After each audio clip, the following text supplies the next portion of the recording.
Hey everybody, I'm Jesse, and welcome to another edition of Gen X Thinks. And today I'm going to talk about how we as Generation X navigated the transition from an industrialized economy to this service economy we have now. It's not talked about often, but it's a very prominent shift that has happened over several decades. And we have felt the brunt of it, the brunt of this change, we as Generation X. Now, the younger generation, they were born into and grew up in this service-based economy, right? Where basically what we do is we either sell Chinese shit to people or we answer the phone for, customer service but a lot of those jobs have been sent overseas too. So a lot of the people you talk to are in India or some shit. But the customer service for somebody who's selling Chinese shit and where we used to, America, we used to be an industrial society. We used to manufacture shit. Not only did we used to manufacture stuff, but we were like the world leader in manufacturing. And we've gone from that to almost zero. Like 90% of our factories are gone, just vanished, dilapidated. And I think the most prominent example of that is Detroit. Now, I haven't been to Detroit lately. I've just seen pictures of it and stuff. But what I remember of Detroit as a kid, the pictures and stuff that I saw when I was a kid, it was a place where stuff was built and, manufacturing, and they built, cars. It was called the Motor City because there were so many cars made there. And that was just like the car capital of the world.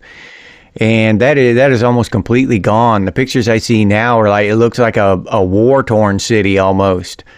And the generations before us, they actually had pensions. The companies you worked for would give you a retirement. You worked for a company for 20 years and they would give you a good pension when you retired. So then they just quit doing that during our lifetimes. That went away. And I understand that these younger kids who see this, they're going to say, well, we don't have it. Yeah, I know you don't have it either, but you didn't grow up with the expectation of it. We grew up thinking that we could get a good job and get a pension and retire, in a relatively comfortable way. But that has been completely stripped away. So a lot of Gen Xers were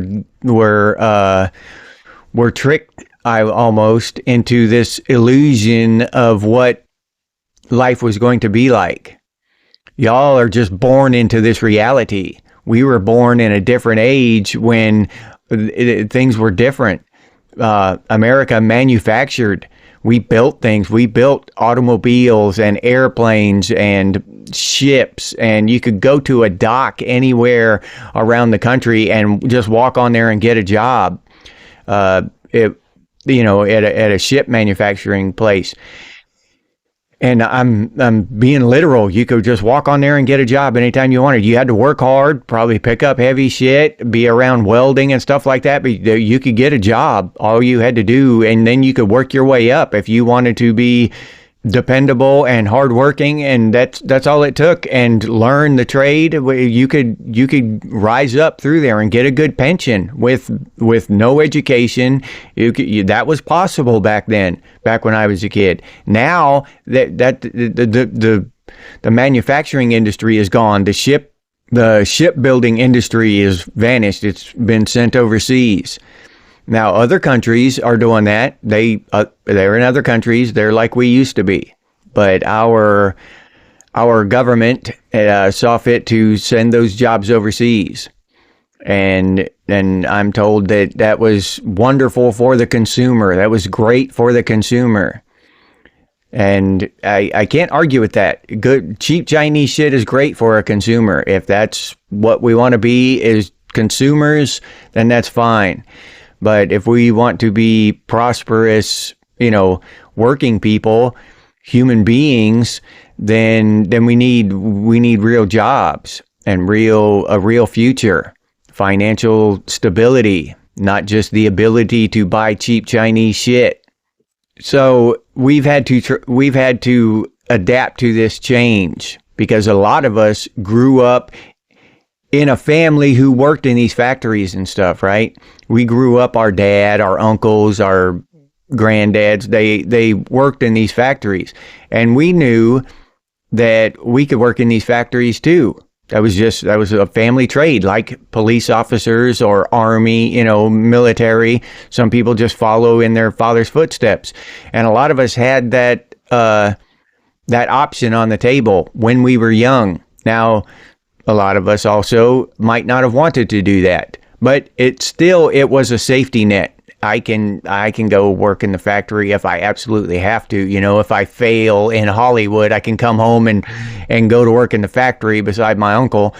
You know what I'm saying? That was always an option. But if you come home and your dad's working in the factory, then, he can get you a job in the factory. So that was an option. But during our lifetimes, that option was taken away. And we've had to find different ways of providing a living for ourselves and support for our families. And it hasn't always been easy. Sometimes, learning something new and something when you've been brought up in an entire family based around manufacturing. That's what your uncles talked about your whole life. That's what, that's integrated in your family and in your culture is manufacturing, making cars, American steel. Now, when that just goes away and the entire middle class is just gutted and these jobs evaporated, now that just for Generation X, that just led to a future of questions. There was no future. There was nothing, where we had a plan. Now it's gone. All right. So we don't have a fallback, a plan B anymore. We can't go work in the factory. We can't, even for a couple years and before we go to college or anything like that, we can't, all our plans had to change. And that's been something that Generation X as a generation has had to adapt to us uniquely, because that happened during our prime years between the ages of, mid 20s to mid 40s. In that 20 years, the manufacturing in America has been just sent away. And not by we didn't choose it. We didn't, they didn't give us a vote in it. They just did it. And so it kind of blindsided a lot of us. And a lot of people went through some really hard times because of it. You just have a new family with some young kids, and now your job's taken away. And you have no other skills. Because you were, just like your grandfather and your uncles and your dad, that it just seemed eternal. That job, that factory just seemed eternal. It was bigger than life. It was life. And now it's gone.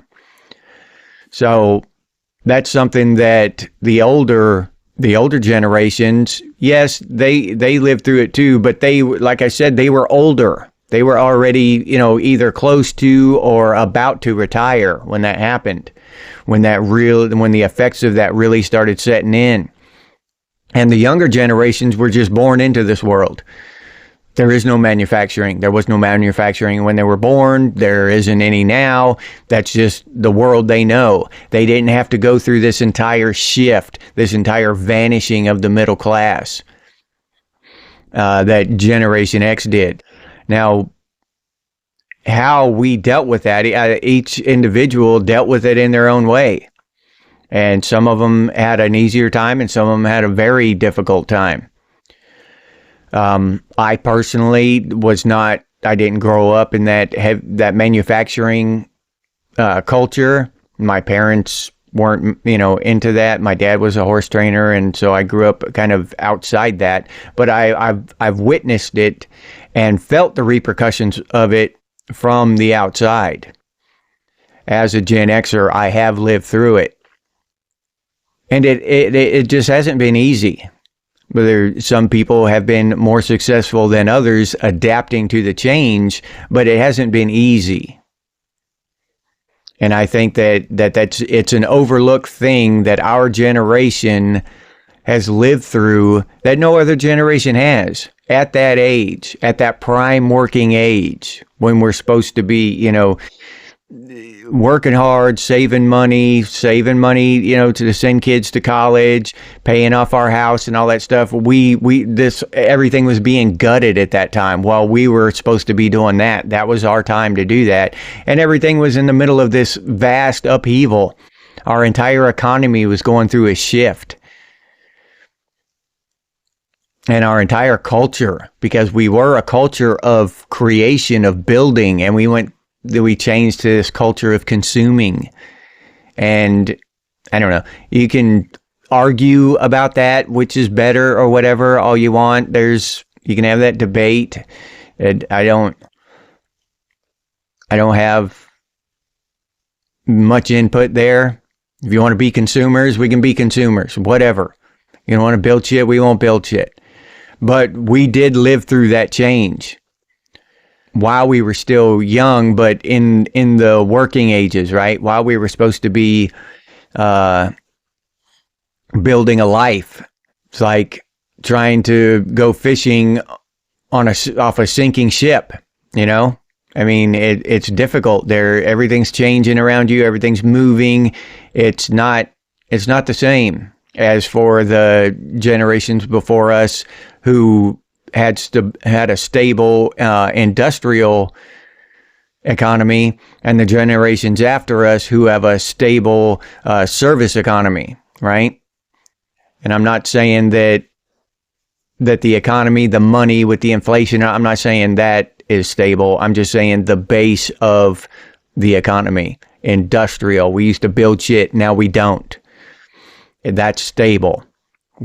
Generation X lived through that change. That's my point. And in some ways, we're stronger because of it.